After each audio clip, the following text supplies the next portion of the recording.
Good morning, good afternoon, good evening, everyone. Welcome to today's session. My name is Olia Abasalo Avchinnikova. I am the Education Manager at the International Testing Agency. And joining me today is Gianluca Siracusano, my colleague from the ITA, who is the head of regulatory compliance. Now, if you are not too sure about the collaboration between the International Weightlifting Federation and the ITA, I will just quickly mention that IWF has delegated the full anti-doping program to us at the ITA. So therefore, we will be providing you with some very important updates that you will need to know as member federations and representatives of your country and your sport. Now, before I go into too much detail on the content of today's session, I will just cover a few key housekeeping points. The first, of course, is on languages. Today we have simultaneous interpretation available. So if you go to the bottom, depending if you're on your mobile device or on your laptop, but normally at the bottom of your screen, you have the option to select interpretation. So we have 5 languages available. Of course, the presentation itself is in English, and we will be speaking in English, Gianluca and I, but you can also go to a different channel. For Arabic, you will have to go to the German channel because some of the technicality is limiting us to give you an Arabic channel there, but please go to the German channel for Arabic. If you want to listen to French, it's on the French channel, and same for Russian and Spanish. So you can switch over to a different language right now if you wish, as I continue this housekeeping, and that way you can listen to the presentation in the language of your choice. And of course, the slides, the core of the presentation that we'll be delivering is in English. Of course, there's also the Q&A option, so please feel free to put your questions into the chat. We have left some time at the end of this presentation to address those. I will also mention that this is a presentation targeted for member federations of IWF. So it's very technical, focused on the rules, and quite heavy. So if you are joining as an athlete, as a coach, or in any other capacity, we welcome you to stay and listen in. But just a heads up, of course, that it's a very technical presentation focused on the changes to the code and the standards and to the rules of the International Weightlifting Federation. So I should also mention that the session is recorded. It's being streamed live, but it will also be available after it airs live if you wish to view it again, or if you want to share it with somebody who was not able to be here with us today. So that wraps up the housekeeping for today. I will move on to the agenda and then hand it over to Gianluca to deliver the first part of the presentation. You can see today the core will be focused on one, the main changes to the code and the standards. And here you can see some of the subsections that we'll be focusing on, such as the AGRV, sanctions, results management, etc. And then we will move on to the IWF anti-doping rules and spend some time here on some of the key points, especially around whereabouts obligations, member federations obligations, and sanctions to member federations. We will leave a few minutes at the end to speak about supplements, the therapeutic use application process, and I will leave you with some contact information and important resources if you wish to get more information.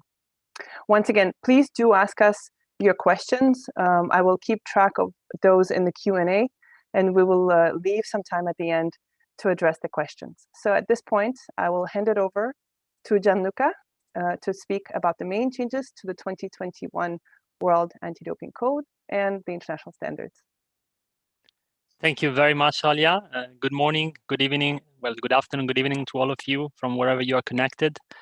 Thank you very much for joining this webinar. So as Alia mentioned, my name is Gianluca Siracusano and I'm Head of Regulatory Compliance at the ITA. As Alia mentioned, the IWF has delegated the implementation of its anti-doping program to the ITA. So the ITA manages the anti-doping program of weightlifting independently. Now, as mentioned also by Alia, the goal of the presentation today is really to provide you with an overview of the main changes to the World Anti-Doping Code on one end and the IWF anti-doping rules on the other. And then as well to provide you with the summary of the anti-doping obligations that you are subject to as member federations of the International Weightlifting Federation. So I'm hearing that we have a tremendous number of people attending the webinar. So once again, thank you for your attendance, which shows really a tangible commitment to doping-free sport. So this is really good news for weightlifting. Also, I'll reiterate the note that Alia made regarding the fact that today's webinar is really targeted at member federations, at anti-doping administrators and their role against in the fight against doping. But as announced by the IWF and by Alia, there will be a series of webinars only for athletes, really for athletes and coaches in the second part of the year. So if there is any athlete connected today, of course, your presence is extremely appreciated. But don't worry if you find information to be too technical. There will be webinars dedicated really only to you. So with that premise made, let me perhaps start with a key principle here, which I think should be the key takeaway of today's session. The delivery of an efficient anti-doping program relies also on you. So as member federation of the International Weightlifting Federation, you're expected to cooperate proactively in the weightlifting anti-doping program. And we'll see more in details what this entails. But so just as a key message, as a tweet, we count on your help here. So the first part of the presentation, and I'm really now diving into the content. The first part of the presentation is more on the general changes to the World Anti-Doping Code that are valid for all international federations and national anti-doping organizations. Now, given the time constraints, this could be potentially a content for a webinar itself of 2 hours, only the changes to the code. I will not go too much in detail in this section, since we only have limited time. But of course, you can contact us after the webinar if you wish to receive any further information or any clarification on that. And lastly, as a logistical note also, you will receive the slides after the webinar. So all this material will be shared with you after the webinar. So that said, let me move on. Yes. So starting from the general framework of regulation, which I believe you should be more or less familiar with. So as you surely know, the World Anti-Doping Code, so the WADA World Anti-Doping Code here at the peak of the pyramid, is updated once every 5 years.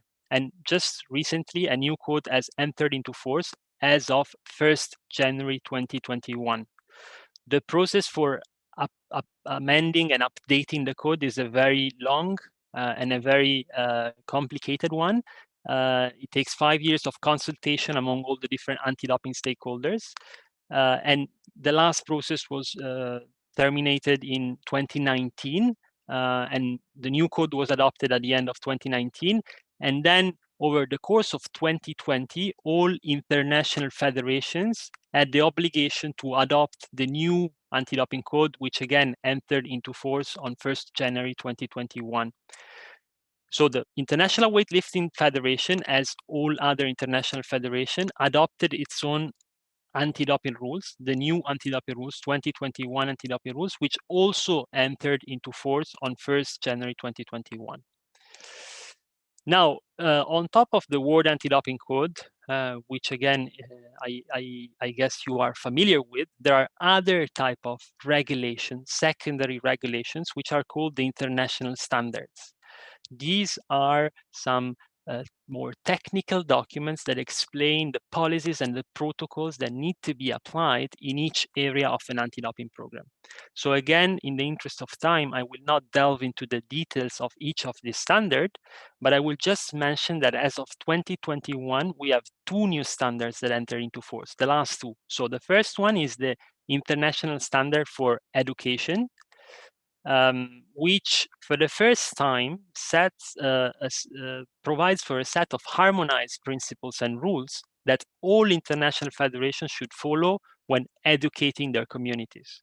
So there is a new definition for education, and the code now provides a number of core principles that each international federation needs to follow. Each federation needs to plan, deliver, and monitor and evaluate an education program, in simple terms. And this is relevant also for you as member federation, since, as we will see more in detail later on, you do have some obligations from an education perspective. And the second new international standard is this one, the International Standard for Results Management, which basically defines all the protocols that needs to be applied in disciplinary proceedings. So whenever there is an anti-doping rule violation. Most of these principles under the previous framework, the 2015 framework, were contained directly in the code. And now they have been made a separate autonomous document, okay? So really the highlight here is that we have these 2 new standards. And then of course, all other standards have been updated as well to reflect the new anti-doping code, but these were already in force before. And then as a last note, as a third level, we also have, of course, our own ITAs policies and operational protocols and the IWF policies and operational protocols. Typically, for example, around testing at international events, what each local organizing committee and organizer of IWF events needs to provide for in terms of anti-doping requirements and so on and so forth. So that's it for the general framework, let's say. Now, if we move on the main changes to the code, and again, as I mentioned in the beginning, this is really a snapshot, an overview of the main changes. It's not meant to be exhaustive, but if you have any questions, of course, first of all, you can find more materials on the WADA website, and then you can always contact us at any time if you have any doubt. So first of all, health is now a top rationale of the code. So this is more a matter of principle. Of course, it was very much recognized under the previous code as well, but now it has been spelled out in the code that health is one of the fundamental principles of the code. Then a new document, the Athletes Anti-Doping Rights Act, has been adopted. This is a document that is really important for athletes since it outlines a number of rights that athletes are entitled to under the code. So this is, again, a secondary document. It's not an international standard, but it's an important new document that is meant to really preserve the rights of the athletes. Another important principle that was already there in the previous system, but that has now been formalized, clarified more, is that each international federation can delegate its anti-doping activities to a delegated third party, like the IWF does with the ITA. So now any anti-doping activity can be delegated to a third party. However, the international federation remains responsible from a compliance perspective. So this, again, was a principle that was already there, but it has been further clarified. Now, moving up, I did jump to the last point because it was related to the main principles. Another important new principle, which is relevant for member federations, is that now all board members, directors, officers, and employees that are involved in anti-doping are bound by the anti-doping rules. And this is valid also for member federations. So we will see that a bit later. So these persons are now formally subject to the anti-doping rules and subject to the jurisdiction of the anti-doping hearing panel. So if there is any anti-doping rule violation, of course, from an administrative perspective, so in terms of complicity, any form of corruption related to anti-doping, for example, now this can be prosecuted against the actual individuals that committed this anti-doping rule violation. Then, incidentally, this is not so relevant here, but there are new increased requirements of independence for national anti-doping organizations.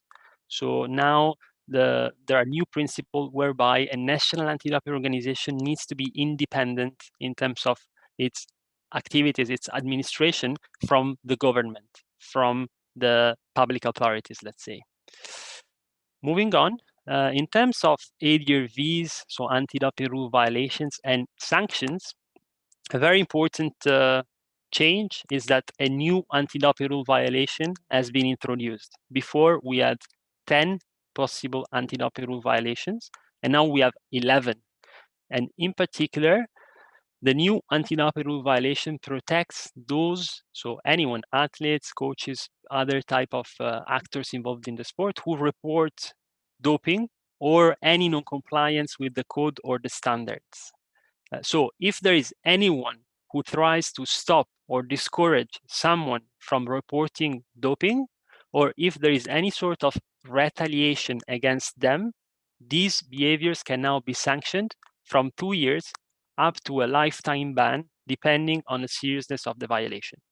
So this is a new violation. It's quite important. It really protects whistleblower and anyone who reports a doping behavior.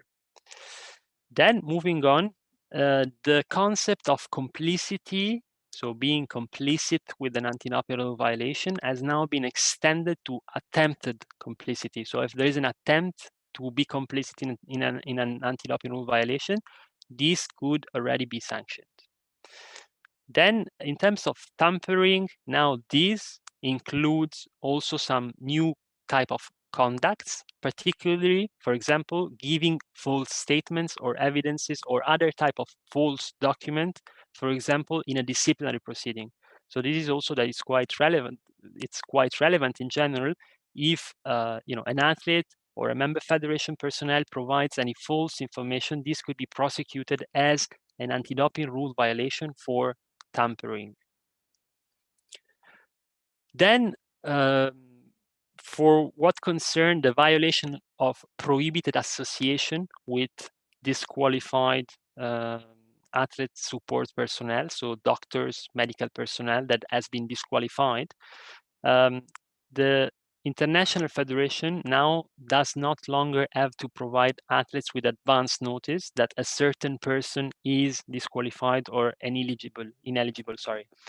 So the violation remains the same. There is not anymore the requirements for the anti-doping organization, so for the international federation, to provide notice of which that a certain doctor has been ineligible or has been declared disqualified. Then, of course, the athlete can prove whether or not he or she was aware of the status, and this will of course be taken into account in any disciplinary proceeding. Then we have a new aggravating circumstances in general, which are not mentioned here for the sake of time. But these specific circumstances can increase the ban, the sanction, up to 2 years on top of the standard sanction. And lastly, the sanctions that are handed by the IWF here, but by any international federation, applies worldwide and must be recognized globally and in all sports. So if there is a sanction in a specific sport, that sanction is valid also worldwide for any other type of sport. Moving on to the next slide. When it comes to the prohibited list and some principles around reanalysis of samples, so first of all, the prohibited list also is updated once every year. So not as the code once every 5 years, the prohibited list is updated once every year. And so the new prohibited list also entered into force in 2021, in January 2021. You can find a copy of the prohibited list on the IWF website. Now,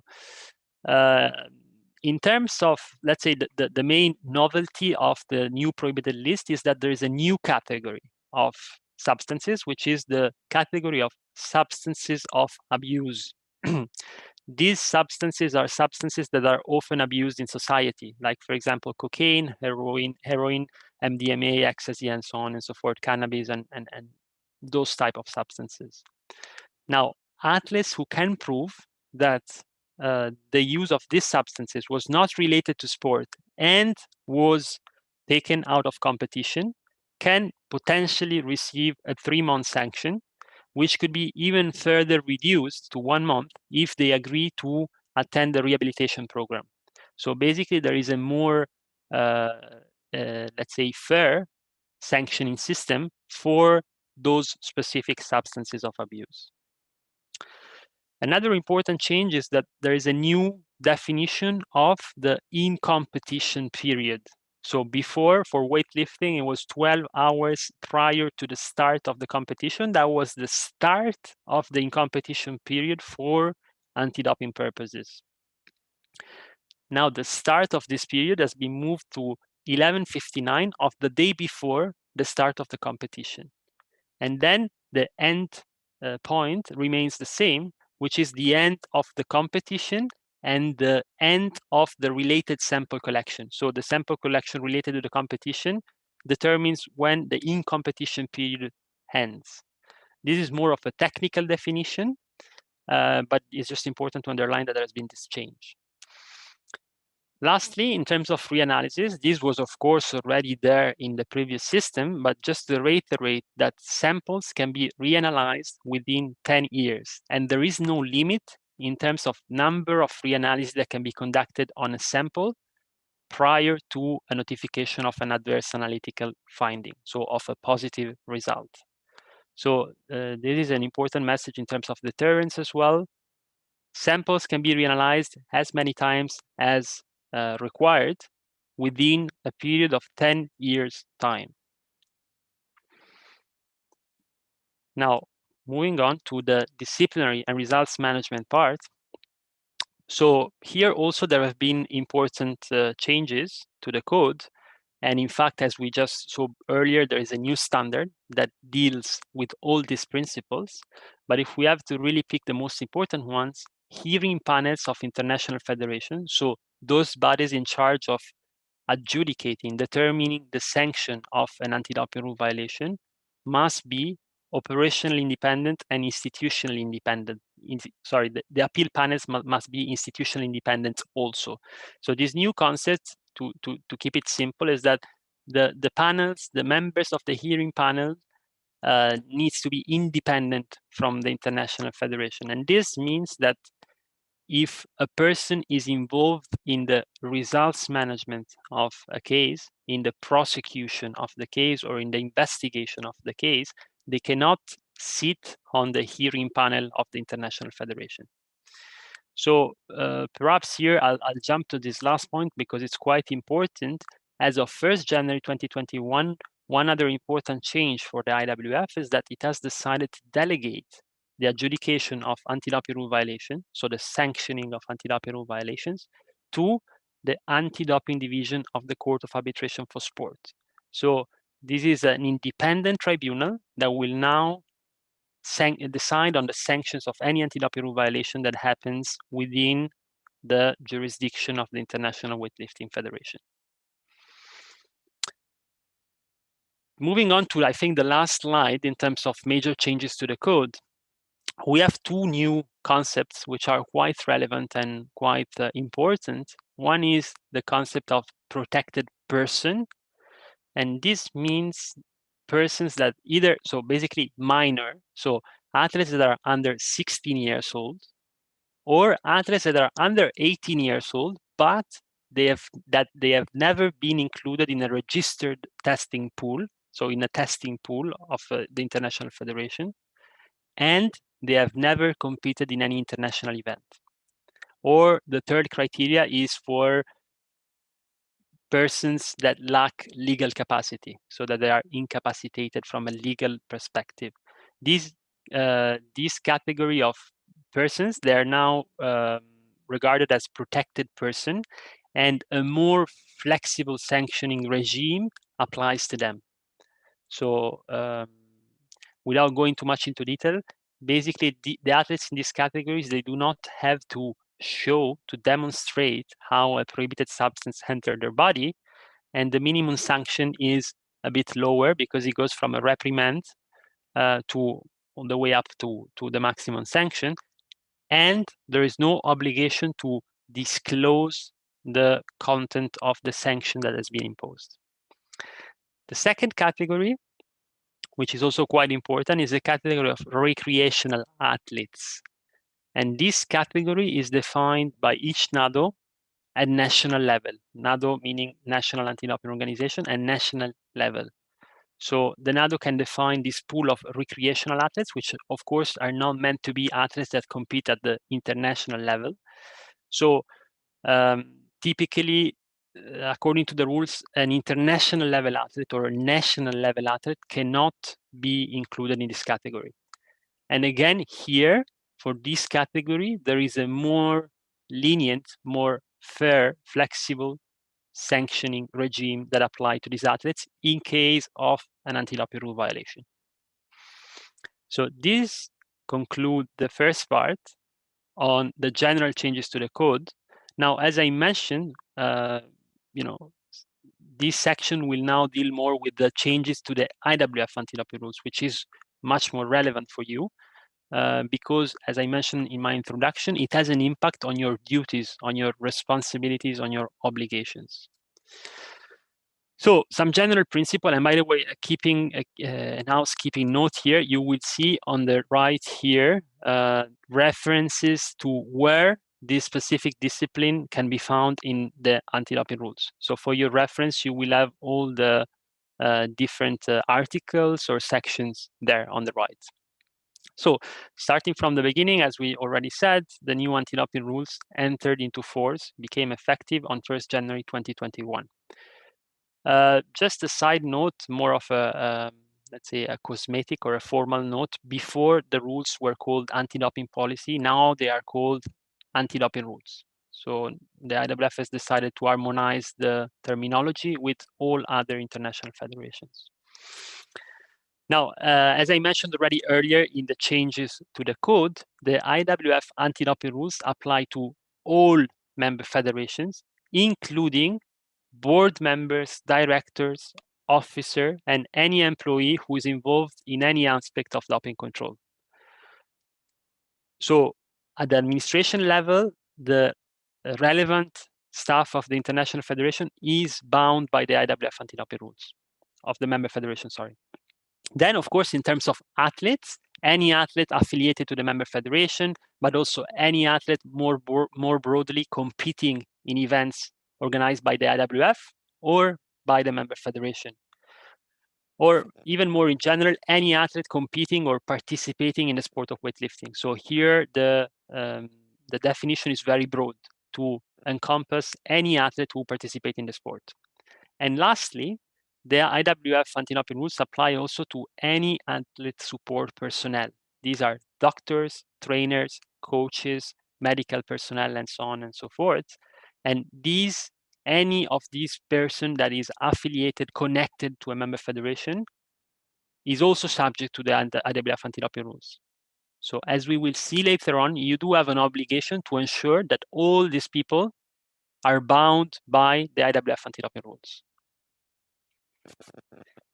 Moving on to the another general change, the international level athlete definition. So the definition of international level athlete has been changed slightly, and now includes all athletes who are part of the IWF registered testing pool, RTP, or testing pool if one is established.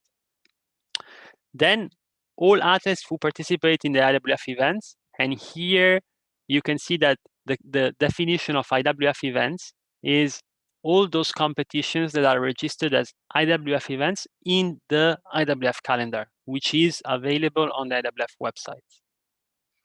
So all athletes who compete in these events are considered international level athletes. And lastly, the definition of international level athletes starts to apply already 2 months prior to the IWF event in question. So for all IWF events, as of 2 months prior to the event, the athletes are considered international level athletes. And for world championships, youth, junior, or senior, the period is 3 months. So already 3 months prior to the start of the competition, the athletes are considered international level athletes. Now, moving on. In terms of whereabouts, so this is a very important aspect. The system has slightly changed for what concerns the second part, the whereabouts eligibility system. So there are 2 systems. The first one is, which you are familiar with, the registered testing pool. So any athlete that is included by the ITA in the registered testing pool shall always submit accurate and updated whereabouts information, simplifying the 1 hour slot, the overnight accommodation, any regular activities, training, and competitions. This information needs to be submitted in ADAMS, the WADA platform, the clearinghouse where all anti-doping information is contained. And so member federations, and we'll see this a bit later on, shall support athletes in the submission process and ensure compliance with these requirements. So here we have a first duty, your duty, you need to help and support your athletes in the provision of whereabouts, of accurate and updated whereabouts. Then we have a second system, which is the whereabouts eligibility system. This has been slightly changed, and some elements of fairness have been included in the system, since the level of whereabouts that are now required has been reduced a little bit. Under the previous rules, the full set of whereabouts had to be sent. Now it's less whereabouts, and we'll see that in a second. So in this second system, according to this second system, member federations shall provide, so first of all, the member federation shall provide to the IWF the list of their national team each year. The deadline here, and this is mentioned in the rules, is before the end of the previous year. Now I know that this deadline has been extended by the IWF, but for those that have not yet submitted this list, please do so as soon as possible, very urgently. And also any subsequent update should be sent to the member federation. Where to send this information? Here you can see the email of Miss Melody Exerny. You will find at the end of this presentation a summary with all the different channels of communications. So first of all, member federation needs to submit the list of their athletes. Then, in terms of whereabouts, so the member federation needs to submit the, in terms of deadlines, the member federation needs to submit the list of the athletes at least 2 months prior to each IWF event. So this is just the general list of the national team. And then prior to each IWF event, 2 months prior to each IWF event, or 3 months for the IWF World Championships, the member federation should send the list of athletes competing at these events, and here you can see the emails for where this information should be sent. For World Championships, this information could be also sent by the system e-entry, which is managed by the IWF. But so, first of all, the list of athletes competing at these events. And then, in terms of whereabouts, the member federation shall submit information on the home address of the athlete and any training location of the athletes. This is valid for all the athletes that are registered to compete. And this is a joint obligation of the member federation and the athletes. Okay? So how does this work in practice? If an athlete is already included in the registered testing pool, then nothing changes. He or she needs to submit full whereabouts in Adams. If an athlete is not included in the registered testing pool, he or she needs to submit the eligibility whereabouts. So these ones that we have just mentioned, using Adams ideally. And if the athlete doesn't have an Adams account, one could be requested using the ITA email address dedicated to weightlifting, which is iwf@ita.sport. And lastly, if it's really not possible to submit the eligibility whereabouts in Adams for valid reasons, the information can be submitted securely by the member federation via email using the email address of the ITA. So this is an overview of the whereabouts obligation. Now, moving on, and yeah, sorry, I forgot to activate the references so you can see them now on the screen. Moving on to the member federation obligations. And again, as Alia mentioned, this is quite technical, but the idea is really to give you an overview of all the different duties that you have as member federations of the IWF. So first of all, as we said already earlier, member federations shall incorporate the IWF anti-doping rules directly or by reference in their governing documents, policies, constitutions, or rules to ensure that the athletes and athlete support personnel and other members of the member federations are bound to the IWF anti-doping rules. So first duty, ensure that the IWF anti-doping rules are directly applicable to your athletes, athlete support personnel, and staff. Then, another obligation, the member federation shall include in their policy all the necessary provisions to ensure that the IWF and the ITA can enforce the anti-doping rules. So you should make sure that your policies have clear provisions stating that allowing the ITA and the IWF to enforce the anti-doping rules. And then, and this is the most important general principle, what I mentioned also at the beginning, member federations shall cooperate always with the IWF and the ITA and support the ITA in the implementation of the anti-doping program. Here, really, you have a duty of cooperation in the anti-doping program. So here you can see some practical examples, which I'll briefly go through now, just to help you understand what are the specific situations where your help, your support is required. So first of all, as a matter of principle, always respond in a timely manner to all requests sent by IWF on ITA regarding the anti-doping program. So proactive communication is expected on your end. Then, if you receive an RTP notification of inclusion for one of your athletes, these notifications are sent to the member federation first, not to the athlete directly. Well, of course, you need to respond quickly, transmit the information to the athlete, and very importantly, return to the ITA the acknowledgement form signed by the athlete.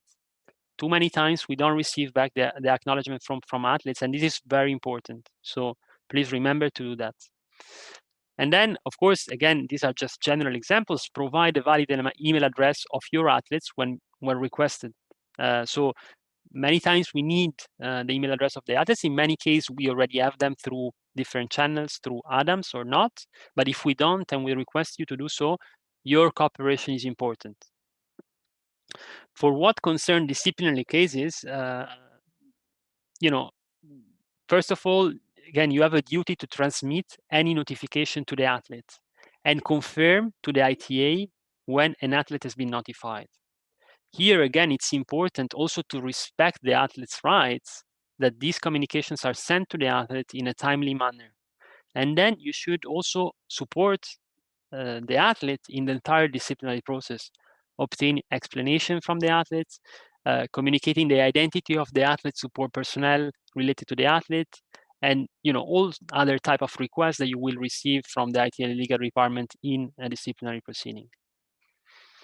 We already saw the obligation to transmit the list of athletes to the IWF, so that's also an important one.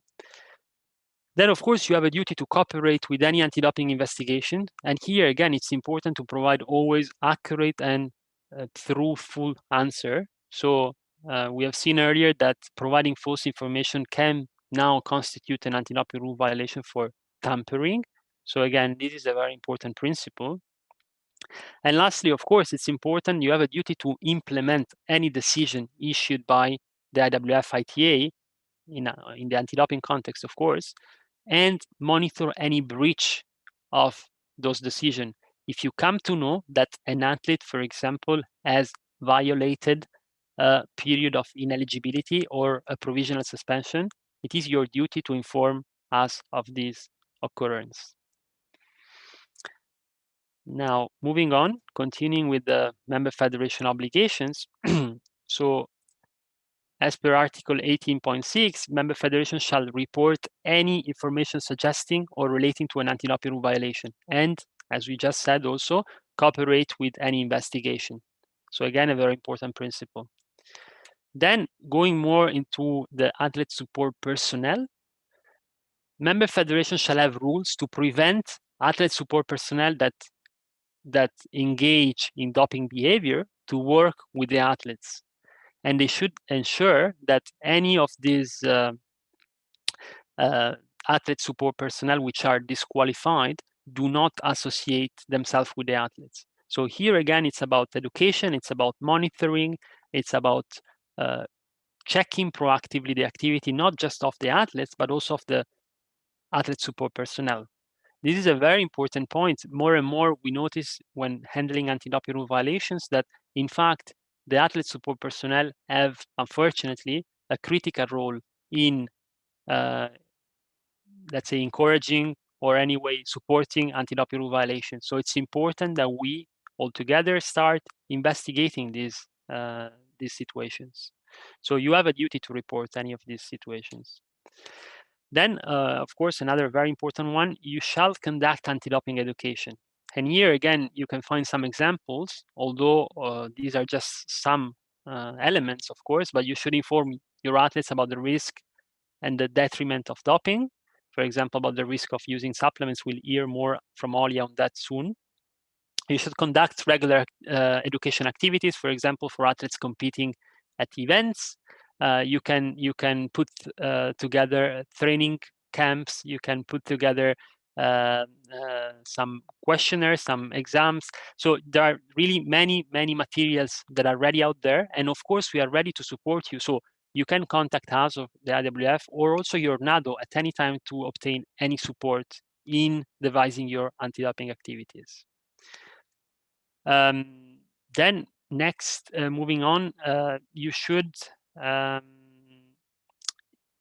inform the ITA if any athlete engages with a disqualified athlete support personnel. Again, this is related to this one. In fact, the same articles I mentioned. Then again, and this will be repeated at the end of my presentation, member federations shall provide a list of athlete support personnel associated with each of their athletes, in particular these athletes, the athlete included in the RTP and the national team athletes. This list needs to be sent by each member federation at the latest on 15th of January of each year. And again, here, the IWF will provide you with the form. However, this information can also be provided through the list of the national team, which you can provide through an Excel file. In there, you have also a column which refers to athlete support personnel. So you can use the same file to meet these two obligations and transmit both the list of athletes and the list of athlete support personnel. And then lastly, member federations shall use best efforts to provide the IWF with a statement signed by each coach, medical personnel, by which they agree, once again, to be bound by the IWF anti-doping rules. This is the last slides regarding the obligations. So again, I think we repeated this already a few times, but it's quite important. Member federations shall investigate any anti-doping rule violation were requested by the IWF or the ITA in order to discover which persons were involved in the anti-doping rule violation. And you have a duty to conduct an automatic investigation whenever minors or more than one athlete were involved in the anti-doping rule violation. So again, you can be requested to provide a final report with your conclusions of the investigation whenever there is a minor or more than one athlete involved in an anti-doping rule violation. So again, this is a very important obligation. Then we already saw the obligations in terms of whereabouts, so I will not repeat them here. Here, whenever an anti-doping rule violation has been confirmed, so there is a rule which states that, you know, medals that have been obtained by the athletes in violation of the anti-doping rules needs to be returned to the IWF. So here again, you need to support the IWF in obtaining the medals back, sorry. Now, of course, if this is really not possible for compelling justifications, you can inform us and the IWF of these valid justifications. Then member federations, of course, have an obligation to notify the ITA of any decision that happened at national level. So if there is any national level case, any national level disciplinary case, and there is any decision, it is your duty to communicate these decisions to the IWF and the ITA. And lastly, the IWF anti-doping rules contains a principle whereby notification to member federations are considered valid notifications to the athlete. So if you receive a notifications, it is your duty to transmit it to the athlete. We will always do our best also to try and reach the athletes, but we need your support since you are the one that are attached to the athletes, that you have a direct relationship with them. You need to deliver these notifications to the athletes and provide confirmation when this has occurred. So this concludes the content on the obligations. Now, just to go briefly, I don't think we should focus too much on this, but of course, it's important to underline what are the possible sanctions attached to this, to non-compliance with these obligations. So, as a general principle, sanctions for failing to comply with the member federation obligations include member consequences, which means suspension in a way for up to 1 year, fines for up to 50,000 US dollar, and then also withholding of possible finding or financial support by the IWF. Now, it's important to underline, and you may have read some news on this, that some elements of fairness have been introduced in the revised Article 12. So here now there is more fairness in terms of the sanctioning, and then there was a change when it comes to anti-doping rule violations committed within a 12-month period. These will be changed soon, so it does not reflect what's currently in the anti-doping rules, the number 3, but soon this will go back to 3 because the IWF has decided to go back to 3 anti-doping rule violations committed within 12 months. In this case, sanctions could include, again, member consequences for up to 4 years and fines for up to 300,000 US dollars. And lastly, if there are 2 or more anti-doping rule violations carrying a period of suspension of 4 years, so for intentional violations, against athletes of a member federation during the Olympic Games, an automatic ban from entering athletes in the next Olympic Games applies. And then also to mention, there is an automatic fine of 5,000 for each anti-doping rule violation that is imposed on an athlete, and this fine is to be paid by the member federation. And then additional consequences or sanction may be imposed under the IWF constitution or other type of rules, such as, for example, the Olympic qualification system. Now, again, this system is a rather rigid one, and it's mandated to fight the issue of doping in your sport. But again, what's important here is really more the obligations that you need to comply with to avoid any potential sanction. So my last two slides, just a summary, since this was a lot of information, and again, you will receive the slides, and then we're happy to take any questions. But as general principles, bind your athletes and athlete support personnel and employees to the IWF anti-doping rules. So make sure that they are subject to the anti-doping rules. Cooperate with the ITA and the IWF in the anti-doping program. Investigate anti-doping rule violations. Educate your athletes, and here we are there to support you in this process. Notify your athletes of any decision in a timely manner. This is in the interest of your athletes as well. Respond to any anti-doping communication. Again, cooperation is key. We count on you. This is a common collective effort to make sure that we maintain weightlifting clean. Support in the provision of whereabouts. We have seen that earlier. Actively monitor coaches and athlete support personnel. Implement disciplinary decisions and monitor any breach of this decision. Report any suspicious behavior, report any decision at national level, and then in general, be proactive. Try to support us in the anti-doping program rather than waiting for requests. And very last point, and again, I will not go into this in detail, just very briefly, but you will receive this afterwards. So we understand there is a lot of information that needs to be provided, and it's not always easy to understand the different channels, what needs to be sent to the ITA, what needs to be sent to the IWF. So here you can find a summary, bearing in mind that anyway, even if you send it to another email address, we of course communicate constantly with the team and with the IWF. So of course, there is constant communication there. But here, if we take the main type of information that needs to be submitted to the IWF and or ITA, so we have the list of national team composition and any updates to that, which we have seen earlier. The general deadline is 31st of December of the previous year. Here, the deadline has been extended this year till 15th of February. And here you can see the email addresses to which this list should be sent. This list, and that's why I'll jump directly to this point, can also be used to indicate the list of athlete support personnel for all your RTP and national team athletes. And again, here the deadline is 15th of January of each year, but you can use the same document. So if this facilitates the work to you. And then we have, for what concerns the list of athletes competing at the IWF events, 2 months prior to the event for general events, or 3 months for IWF World Championships. Here again, you can see how to submit this information. Whereabouts we have seen again, and this should be done through Adams or via the ITA email address, again with the same deadlines and timelines. Then for what concerns the list of athlete support personnel for athletes that have committed an anti-doping rule violation, this is something that you are always asked in the anti-doping rule violation notification.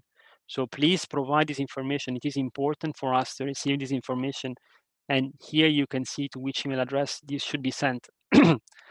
But you will receive a request, so you just simply need to respond to that request. RTP acknowledgement forms, we already underlined the importance of this document. They need to be sent immediately, as soon as possible, after you receive the RTP notification. So, and this needs to be sent to the ITA. The statement signed by the athlete support personnel agreeing to be bound by the IWF anti-doping rules, as we have seen just earlier, this should be sent continuously, let's say, and this should be sent to the IWF. And lastly, just a general principle, any information or documentation that you are requested to provide as per the instruction that you receive. Once again, the key principle here is no request should be left unanswered. It's important that there is proactivity and that all the requests are answered. So I would say this concludes my presentation here. I would then now pass the floor to Olia, who will provide you with some relevant information on the risk of using supplements. Olia, the floor is yours. Thank you, Gianluca. I just requested access to the slides, so I should be able to control them.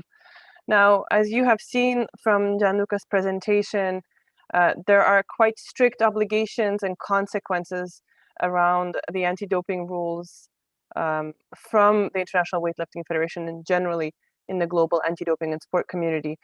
And the two main sources of inadvertent doping are, of course, from the use of supplements, but also from a failure to file therapeutic use exemptions.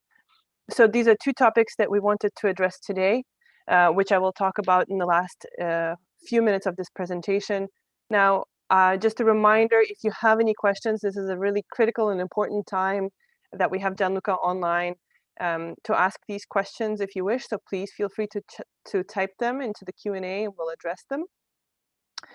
So I will focus first on the topic of supplements. A few general principles around supplements and a general advice is that, of course, extreme caution is recommended regarding supplement use because the supplement industry is not as well regulated as the medication industry. So there's a lot of cross-contamination between different supplements being produced at the same manufacturing facilities. Some of the countries have a much lower standards than others, so it's difficult to tell whether the supplement that you are purchasing is safe to take for an athlete or not. And so once again, this ties into the cases of inadvertent doping where the athletes have no intention to dope. And we are dealing with a lot of cases of supplement contamination. So we thought it was very important for us to pass on this message to you. And of course, it is your role, as Gianluca mentioned, to educate the athletes and to pass on this message then to the athletes. A lot of these resources are available online. So it will be on the new ITA website. I will share the link shortly. But many other anti-doping organizations, so national anti-doping organizations, World Anti-Doping Agency do share this information as well. So you can find it online, and often you can find it in the language of your choice. So here, I will just cover a few key points. First of all, that online purchasing of supplements is extremely risky. And as you can see here in the second last bullet point, but also that you will see certain companies claiming that supplements have been certified by WADA or another anti-doping organization.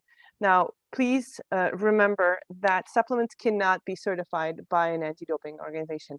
But in fact, there are certain independent organizations that exist that do certify supplements. So if we are dealing with athletes that have considered whether it's safe or not to take supplements and they have decided to use supplements, what are the steps that they can take to minimize the risks? And so you can see here on your screen, there are a few things that athletes can do and that you can support the athletes with.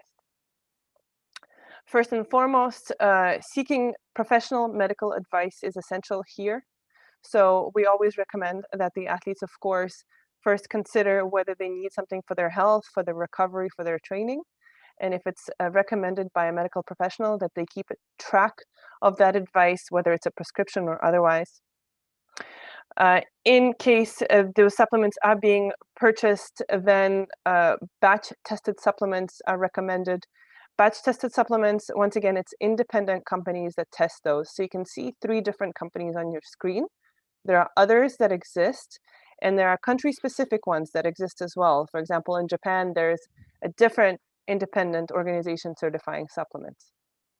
So you can go on one of these websites, check which products are certified, and select from that list.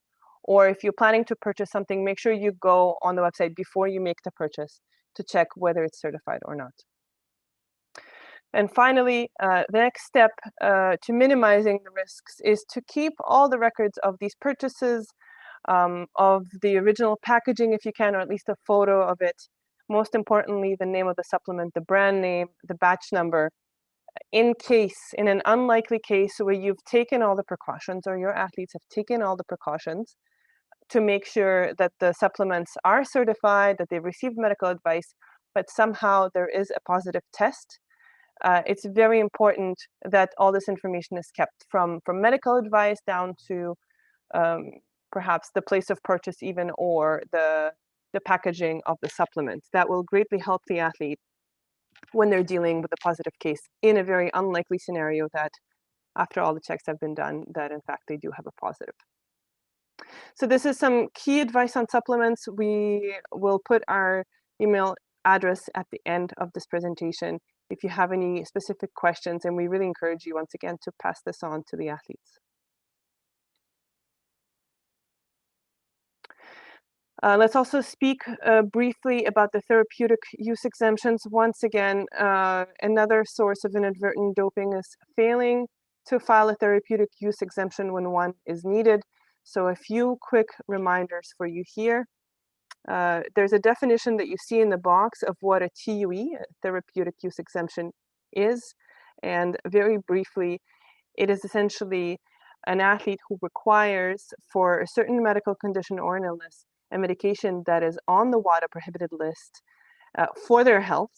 In order for them to be able to compete in their sport, they need to receive a therapeutic use exemption. So that gives them the authorization to take that prohibited medication and to still continue competing.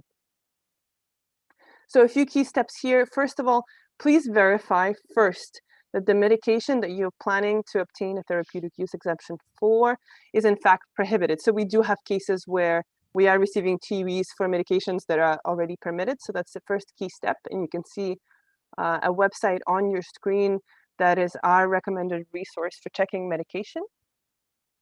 And then it's a matter of knowing where to file the therapeutic use exemption. So for international level athletes, as per the definition in the IWF rules, these ILA athletes should be submitting their therapeutic use exemption applications through the ITA. You can see our email address, the website address at the bottom of the screen. This is where you would go to get more information. There's some Q&A, commonly asked questions there as well, but you can also get the form, the application form on this website. For national level athletes, these athletes can apply through their national anti-doping organization. But what's important here, if there is a change of status where an athlete was considered a national level athlete and they are planning to compete in world championships, which would make them an international level athlete, or for any other case, these TUEs that are granted by NATO will be automatically recognized by IWF. So that's another key point here. Even if they were obtained on the national level, they are still valid if an athlete becomes an international level athlete, as per the definition in the anti-doping rules.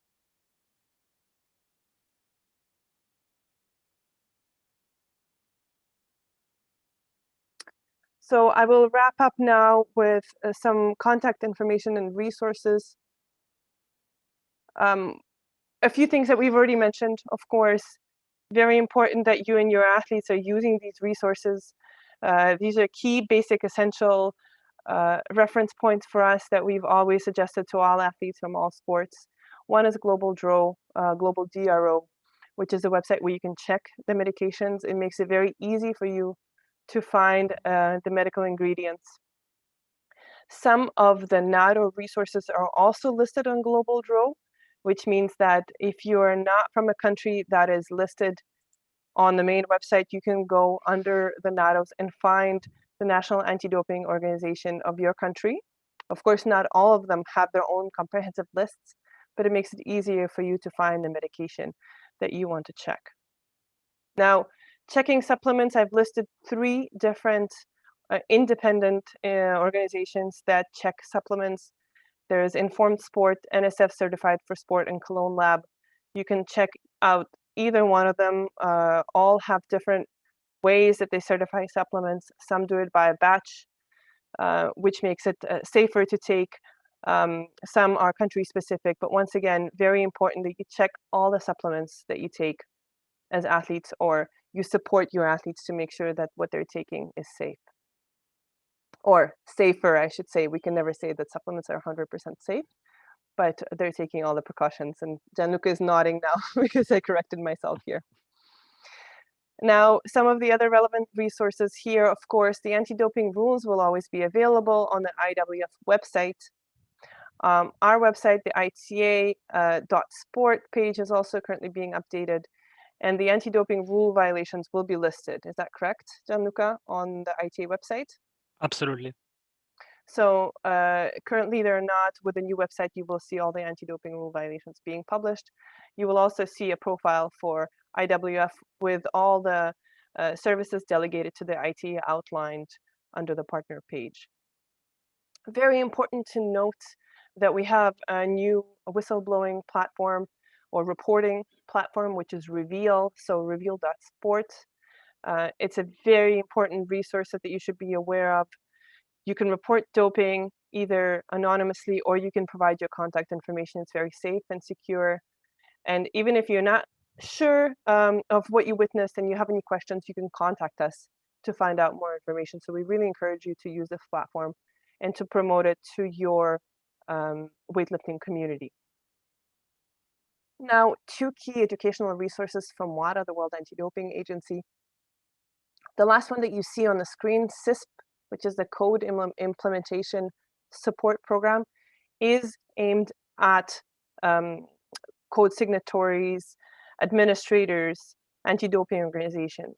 So you, if you're listening from that perspective and in that role, we recommend that you check out their website and see what's coming up in terms of webinars and what other resources are available, and perhaps previous sessions being recorded to get more informed on all the changes that came on January 1st of this year.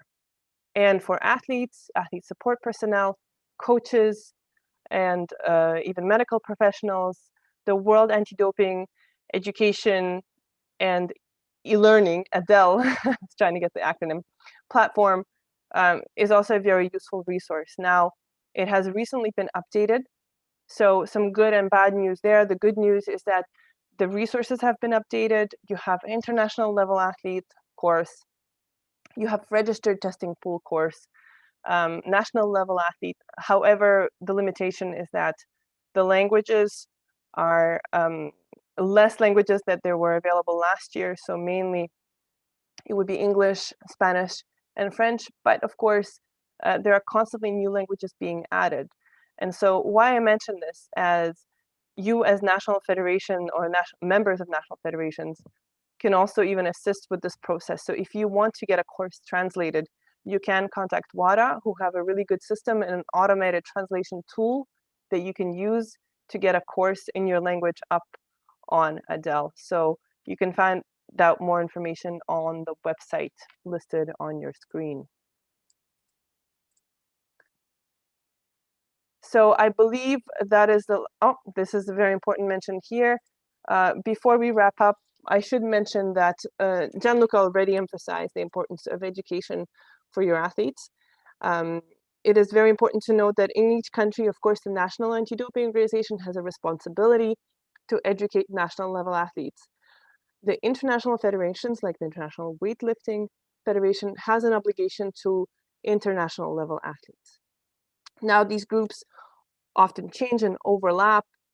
And so it's very, very important here that you take the initiatives with your NATOs in your countries to get athletes educated. And if you need any support or help from us, we're here to assist both as IWF and as ITA, to whom the program is being delegated, to help you make sure that you are educating your athletes.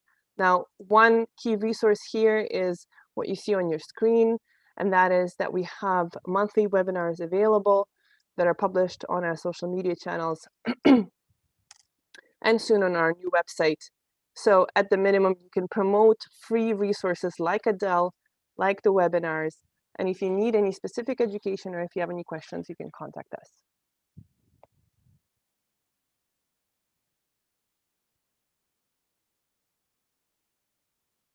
So some other email addresses that you could use if you have any general inquiries, you can contact us at iwf@ita.sport.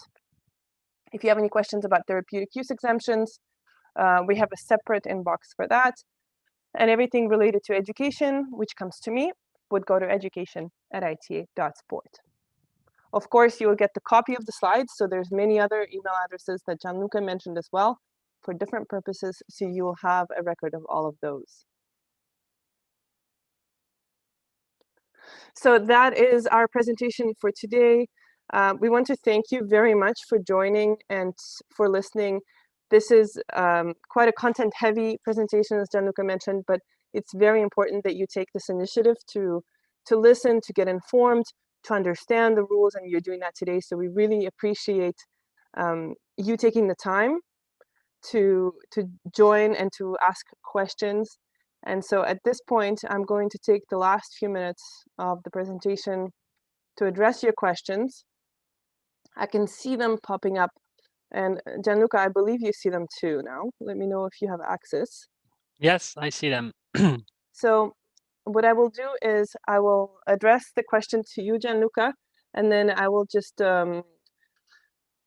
make sure that I hit the answer button so that the rest of the audience can see it as well, okay? Yes. So first question that we have is from Antonio. And the question is, we have some Adams profile active, I'm going to say active by local NATO, so maybe activated by local NATO. For those accounts, we can't manage the profile and get the athlete with the NF profile. Does that make sense to you, Gianluca? Yeah, that's a good question. I mean, I understand Adams is a very complicated system. And so we fully hear you when you say that you face issues, technical issues. You know, we do the same also on a daily basis, so it's normal.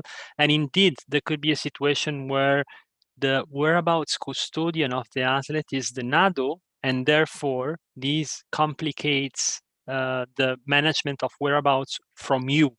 And perhaps something that I didn't mention in detail during my presentation, you know, if you get in contact with us, we can also activate for you accounts to manage the whereabouts of your athletes directly from an account of the member federation, so to support them in the provision of the whereabouts. So for what concerns this question, Antonio, I would recommend that you get in touch with us by email right after the presentation, and we'll be happy to support you to transfer the whereabouts custodian of the athletes that you're mentioning from the NADO to the International Federation, and this will solve all the issues. So feel free to contact us right after the webinar, and you can use the email address that you have seen earlier, iwf@ita.sports. Thank you, Gianluca. We can then address the question from the REC Federation, National Federation. So this is in relation to the languages. The question is, ITA asks to send the email to the athletes, but the athletes do not read or speak English. Can the federation send the email and inform the athletes, I guess is the question. So what would be your suggestion, Gianluca, and maybe I can add on as it relates to languages and athletes not having the ability to read, let's say, the RTP inclusion letter or other documents? So that's a very good question, and I fully understand the point. So you know, since here we work at the international level, this is meant to be the international environment, and therefore, according to the IWF anti-doping rules, English is the official language of any anti-doping proceeding. So we understand that there could be situations where it's difficult for an athlete to understand such, first of all, a complicated documents, and also in a language that it's not their own mother tongue language. However, as I said, at an international level, we cannot afford to, we don't have ourselves expertise in specific languages throughout the world. Usually, whenever there is, for example, an athlete that speaks French or Spanish or other, let's say, broadly speaking languages, we would always, for example, get in touch with the federation or with the athletes and try to communicate also in other languages, such as French, such as Spanish, and so on. We have a good number of languages that we speak at the ITA within the team. However, the official documentation needs to remain in English. That's a requirement under the regulations. Here, if I may, my advice would be that it's actually your duty to support the athletes in understanding this document. If within the federation you have good knowledge of English, you have a better understanding than the athlete of the English language, then you should support them in translating this document. Perhaps go even further and provide them with an interpreter, with a translator, to make sure that they can fully understand the content of this documentation, especially because the contents of these documents are often very, very critical, very important, and can have very serious consequences on the future of that athlete. So here, what you're expected is to provide the athlete with support yourself in translating the documents. On our end, we simply cannot provide official documentation in any other language than English, because this is in the regulation. So a last advice that I would also give is contact your local NADO. They, of course, are there to support you and to support the athletes. So you can always contact them. They are very well aware of the anti-doping proceedings and regulations. So they are there to support you and support your athletes in understanding and translating the documents. So that would be my answer. And again, let me reiterate that it's very important that we always receive a response. So even if you're facing these issues in terms of translating the content to the athlete, please respond to the notification. Provide the email addresses of the athlete, because we've had situations where the federation would not respond, and that is a non-compliance with the anti-doping rules of the IWF. That was long, but I hoped I answered, Olia. Yes, this is very helpful, I hope, for the audience, but certainly I think it was a complete answer. What I would add from the educational perspective is that, of course, capacity restrictions for us dictate how much we can translate resources. So from the educational perspective, and I know that at times it's not as critical as RTP inclusion, understanding the deadlines and the specific obligations, but from the educational perspective, if you need assistance with translation, or if you want to collaborate with us where we generate our resources in English, but you want to help us with translation to your languages, we are more than happy to share all of our resources. We do not restrict access to them, but of course, languages pose a significant barrier. So if you want to collaborate with us on translation, we are more than happy to do that. That gives us the ability to have more languages for our educational resources, and it gives you access to the resources that we otherwise create in English or few other languages. So I will now address the question from Milan.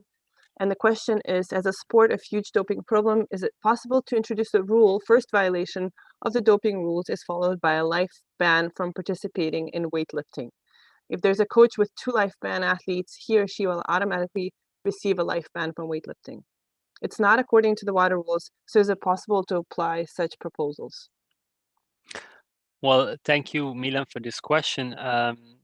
So let me start by saying that, as you say, this is not in the World Anti-Doping Code. So, for example, applying a life ban for an athlete for a first violation would not be compliant with the code. So international federations cannot, from an anti-doping perspective, do that. And the reason for that is that, there should always be a balance between of course, the need to punish any anti-doping rule violation, but also the sanction should not be disproportionate.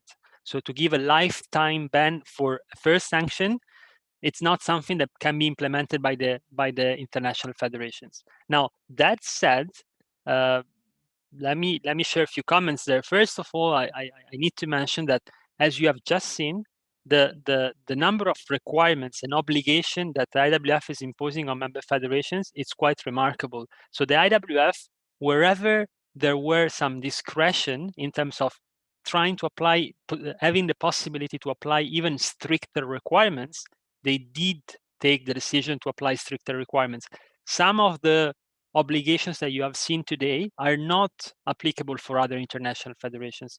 And this is required to fight the prevalence of doping in your sport.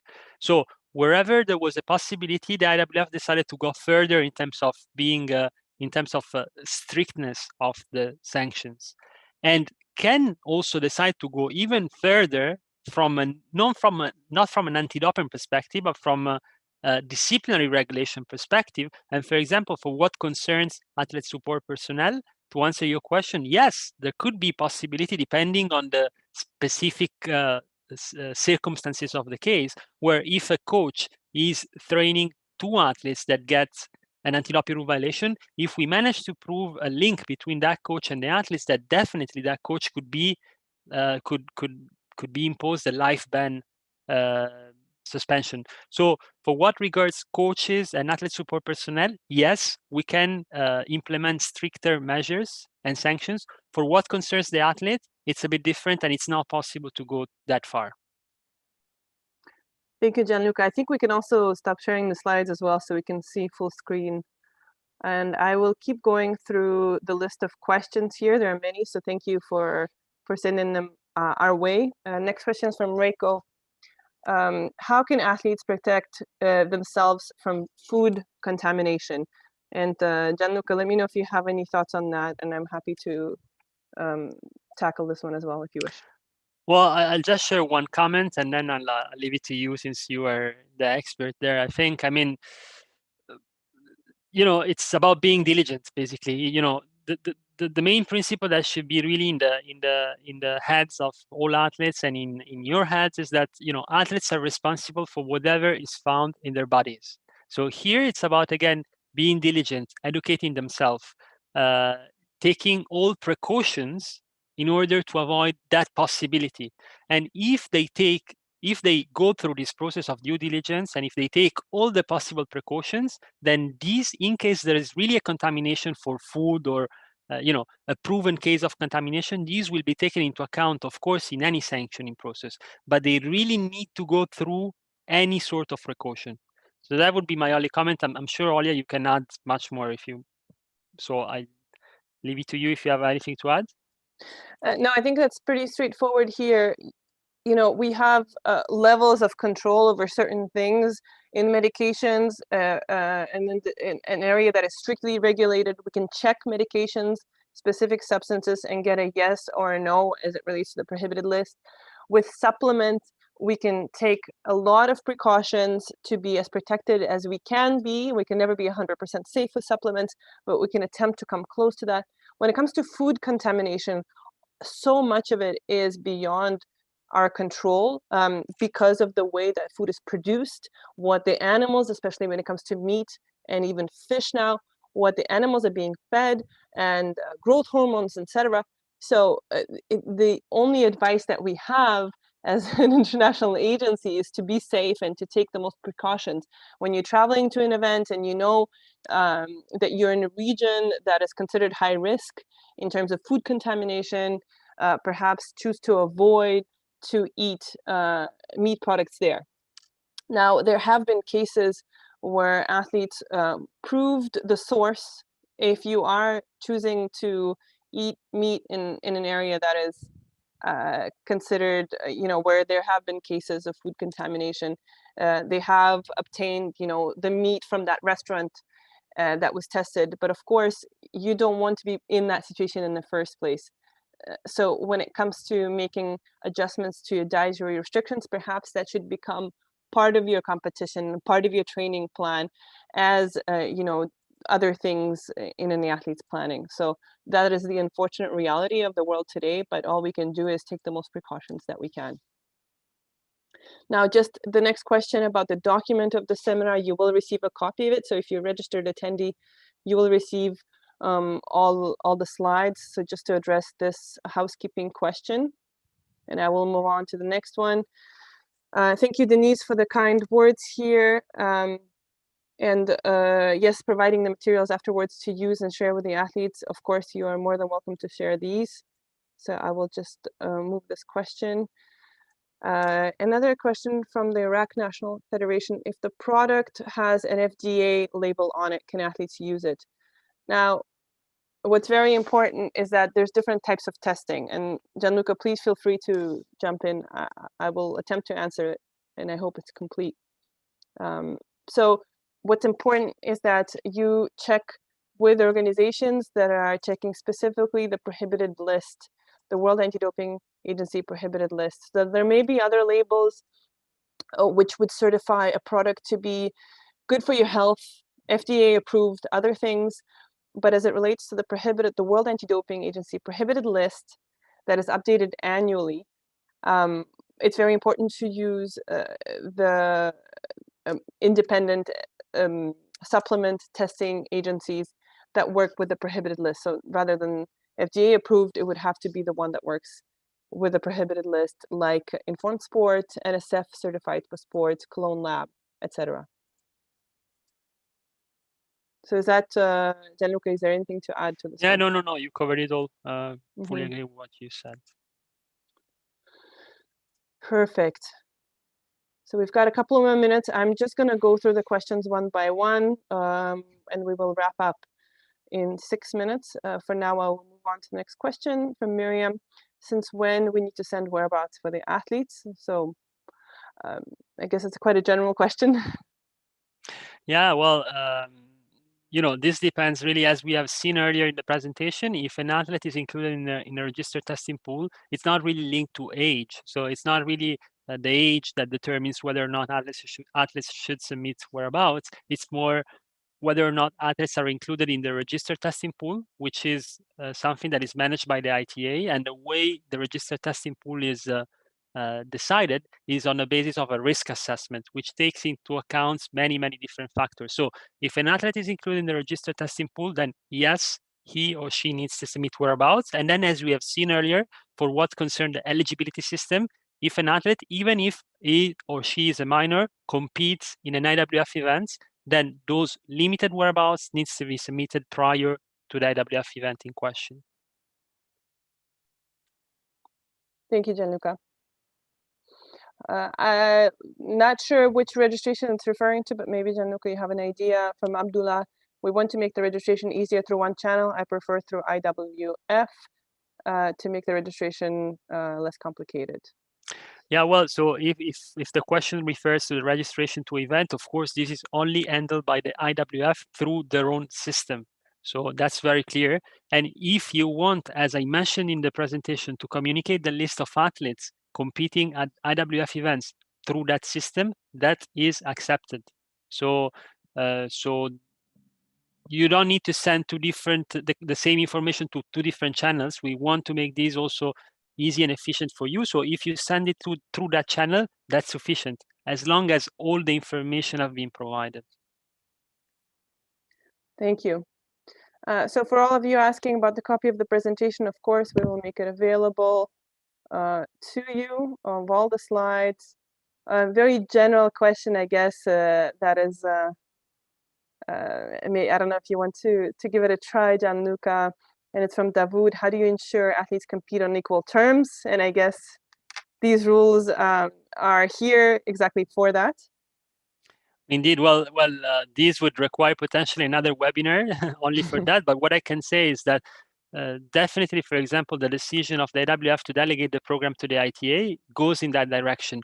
At the ITA, we are independent, impartial from the weightlifting federation. So we don't have any interest or vested interest into any sort of countries or national federation. So our goal here is actually to ensure that all athletes compete on a fair level, level playing field. So when we do our risk assessment, our test distribution plan, our RTP composition, we take that into account. We ensure that those countries which are at a higher risk of doping are targeted more than those that have, for example, a lesser risk of doping. And let me also mention, and that will be my last note on this, an initiative that the ITA is also leading independently of the International Weightlifting Anti-Doping Program, which is the pre-games expert group related to the Tokyo Olympic Games. So in there, in very short terms, because we don't have time, but that's a program that it's meant to actually monitor if there is any gap in testing worldwide for any sport. And in that case, the ITA would recommend National Anti-Doping Organization or the international federations to conduct further testing on certain athletes. So actually, we do have this sort of independent initiatives to ensure that athletes are tested on an equal level based on the risk assessment. And I just mentioned 2 examples, but of course I can mention many more. Thank you, Gianluca. Once again, we haven't had time to answer all the questions. I went in the order that we received them, but as I'm scrolling, I can see more. I can see comments as well. We encourage you to contact us if you have questions that were not addressed, that were not answered. There are many email addresses that are included in the presentation that you will receive. So please feel free to choose the one that is most appropriate for your question, whether it's general education or therapeutic use exemption. So something related to the deadlines and the requirements of US member federations, as was indicated in Gianluca's slides. So on this note, we will wrap up this session. Of course, as I said, I cannot reiterate this enough. We remain available for you. If you have any questions, this is a very complicated anti-doping environment for you as administrators and member federations, but even more so for the athletes and athlete support personnel. So we're here to help as much as we can. Gianluca, if you have any final words.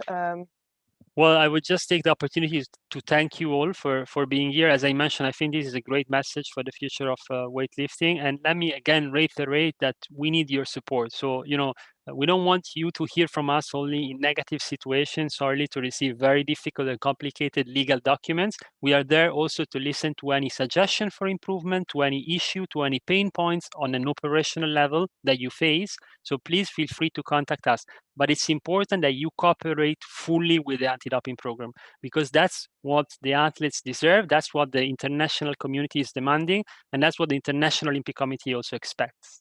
So thank you again for participating to this webinar. Thank you very much. Wishing everyone a good morning, good evening, good rest of the day.